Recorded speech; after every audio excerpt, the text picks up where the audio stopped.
ఒక తప్పుడు బోధకుడిని, ఏమయ్యా నువ్వు అంతలా భయంకరమైన పాపంలో ఉన్నావు, అంతమంది స్త్రీలతో సంబంధం పెట్టుకున్నావు అంటే ఆయన ఏం చెప్పాడంటే, బైబిల్ చదవరా, బైబిల్లో మహాభక్తులే అలా ఉన్నారు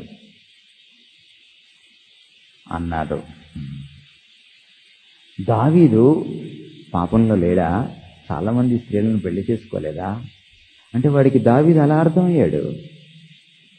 ప్రాబ్లం అదే, వాడికి వాక్యం అలా అర్థమైంది.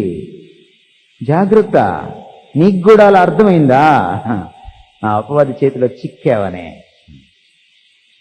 యేసుక్రీస్తు వారు చాలా అద్భుతంగా టెంప్టేషన్ ఎదుర్కొన్నాడు.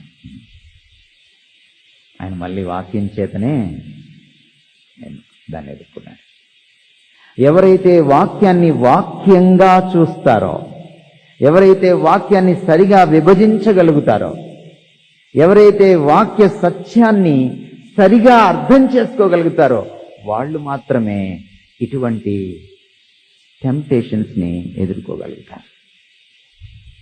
ఎప్పుడు అనుకోకండి టెంప్టేషన్ ఓ సినిమా పాట ద్వారానో, ఓ బూతు మాట ద్వారానో, ఓ బూతు బొమ్మ ద్వారానో, లేకపోతే ఒక చెడు స్నేహం ద్వారానో మాత్రమే వస్తుంది అనుకోకండి దయచేసి. నో, ఇలా కూడా వస్తుంది టెంప్టేషన్ అని మనం అర్థం చేసుకోవాలి. Whenever you misunderstand the word of God, you are prone to temptation. నువ్వు ఎప్పుడైతే దేవుని వాక్యాన్ని అపార్థం చేసుకోవడం మొదలెట్టావో నువ్వు శోధనకు అతి దగ్గరగా ఉన్నావని, ఏ క్షణమైనా అందులో పడిపోతావని అర్థం. You are prone to temptation. Please understand. అందుకనే వాక్యాన్ని చాలా భయభక్తులతో చదవాలి, చాలా భయభక్తులతో చదవాలి. యేసుక్రీస్తు వారు మనకి నేర్పించిన పద్ధతి ఏంటంటే, అపవాదితో ఆయన చాలా సింపుల్గా ఇలా అన్నాడు. అలా రాసిందా, నీకు అలా అర్థమైందా? దాని అర్థం అలా కాదు, ఇలా అని ఒక ప్రసంగం చేయలే ఆయన సింపుల్గా ఒక మాట అన్నాడు. మరి ఒక చోట ఇలాగు రాయబడి ఉన్నది అన్నాడు. చదివారా మీరు ఆ సన్నివేశంలో? మరి ఒక చోట ఇలాగు రాయబడి ఉన్నది. క్యాంపల్ జీ మోర్గాన్ అనేటువంటి 20th century ఫైనెస్ట్ ఎక్స్పాజిటర్ అని ఆయనకి పేరు. దేవుని వాక్యాన్ని అద్భుతంగా విభజించేటువంటి నిపుణుల్లో ఒక అద్భుతమైనటువంటి వ్యక్తి క్యాంపల్ జీ మోర్గన్. క్యాంపల్ జీ మోర్గన్ అందుకనే ఏమంటాడంటే, the truth in the scripture does not లై in it is return, but it is return and again it is return అంటాడు.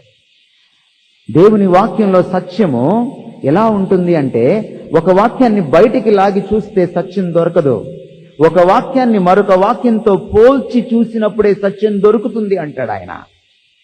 గుర్తుపెట్టుకోండి మై యంగ్ ఫ్రెండ్స్, మీరు దేవుని వాక్యాన్ని చదివేటప్పుడు ఒకళ్ళ ప్రసంగాల వెలుగులో చదవకండి, కొన్ని పుస్తకాల వెలుగులో దేవుని వాక్యం చదవకండి.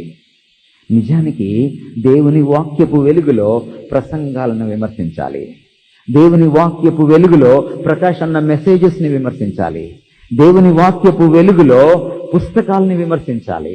గమనించండి, దేవుని వాక్యాన్ని ఎలా అర్థం చేసుకోవాలంటే, ఒక వాక్యాన్ని మరొక వాక్యంతో వేరొక చోట రాయబడి ఉన్న దాంతో మీరు పోల్చుకొని అర్థం చేసుకోవాలి.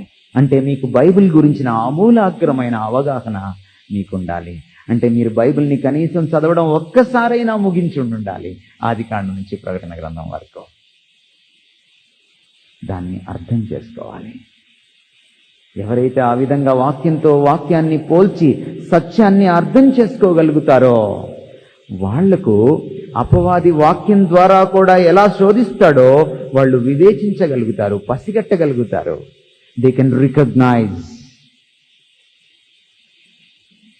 టెంప్టేషన్స్ని ఎదుర్కోవడంలో దేవుని వాక్యాన్ని సరిగా అర్థం చేసుకోవడం అన్నటువంటి విషయం చాలా అద్భుతమైన పాత్ర పోషిస్తుంది. వాక్యం చేతబట్టిన ప్రతివాడు శోధనని ఎదుర్కోలేడు. ఆ వాక్యంతోటే కొడతాడు వాడు నిన్ను నన్ను. జాగ్రత్త.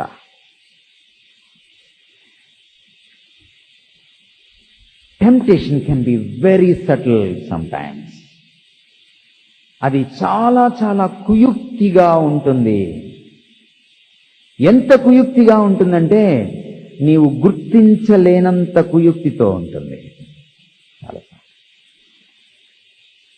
ఇది శోధన అనిపిస్తుంది మీకు. ఇది శోధన ఏం కాదు అనిపిస్తుంది. కొన్నిసార్లు ఆ ప్రశ్న కూడా రాదు. అపవాది అటువంటి శోధన తేవడంలో దిట్ట. యేసుక్రీస్తు వారు అలా బయటికి రాగానే మొట్టమొదటి శోధన ఆకలి గురించిన శోధన. ఎందుకని? గుర్తుపట్టడానికి వీలు లేకుండా ఉండడం కోసం. నువ్వు బాగా ఏ అవసరంలో ఉన్నావో ఆ అవసరంలో నీకు శోధన వచ్చిందనుకో, గుర్తుపట్టడం చాలా కష్టం, చాలా కష్టం. నువ్వు ఎందులో అయితే మునిగిపోయావో, లేకపోతే దేని గురించి ఎక్కువగా చింతిస్తున్నావో, వరి అయిపోతున్నావో, టెన్షన్ పడుతున్నావో, ఆ ఏరియాలోనే శోధన వచ్చిందనుకో, నువ్వేమనుకుంటావు తెలుసా? అమ్మా, దేవుడు డోరు తెరిచాడు, బా ఇది దేవుని చిత్తం అనుకుంటావు నువ్వు. పప్పులో కాలేసావే. ఓపెన్ అయిన ప్రతి డోరు దేవుడు ఓపెన్ చేసింది కాదని నువ్వు తెలుసుకోవాలి. Please understand this. యేసు ప్రభు పొట్ట చేత పట్టుకొని బయటకు వచ్చాడు అరణ్యంలోంచి. ఆయన పచ్చి మంచినీళ్ళు కూడా తాగడో లేదో కూడా తెలియదు మనకి. కటిక ఉపవాసం ఉన్నాడు. మన వాళ్ళు కూడా 40 రోజులు ఉంటారు ఉపవాసం. అసలు నా దృష్టిలో అది ఉపవాసమే కాదు, దొంగ ఉపవాసం అది. చాలా మంది యేసుమాల వేసుకుంటున్నారు ఈ రోజుల్లో, అయ్యప్ప మాలలాగా. పాపం వాళ్ళు నయ్యం, మనకంటే నిష్ఠగా ఉంటారు. కనీసం కాళ్ళకి చెప్పులు వేసుకోరు, ఉదయాన్నే లేస్తారు, పైన నెత్తిని పెట్టుకుని దాన్ని ఎక్కడ దించరు శబరిమల వెళ్ళేదాకా. మనకు అంత నిష్ఠ కూడా లేదు. మన వాళ్ళు ఉపవాసం ఉంటారు 40 రోజులు, ఆఫీస్కి వెళ్ళిపోతారు. యేసుప్రభు ఆఫీస్కి వెళ్ళా, అరణ్యంలోకి వెళ్ళాడు.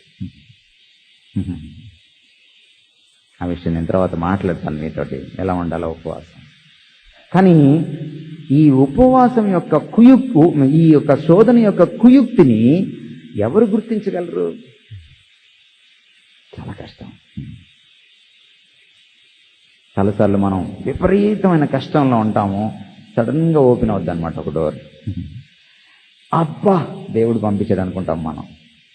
ఇది దేవుడు పంపించడం కాదు. దేవుడు పంపించినటువంటి మార్గాలు, తెరిచే మార్గాలు, ద్వారాలు వాక్యానికి విరుద్ధంగా ఉండనే ఉండవు. గుర్తుపెట్టుకోండి. దేవుని నడిపింపు ఎప్పుడు కూడా వాక్యానికి విరుద్ధంగా ఉండదు. గుర్తుపెట్టుకోండి. వాక్యంలో ఉన్న సత్యాలకు విరుద్ధంగా, వాక్యంలో ఉన్న విలువలకు, ప్రమాణాలకు విరుద్ధంగా ఏదైనా ఉందా, అది దేవుడు తెరిచిన మార్గం కానే కాదు.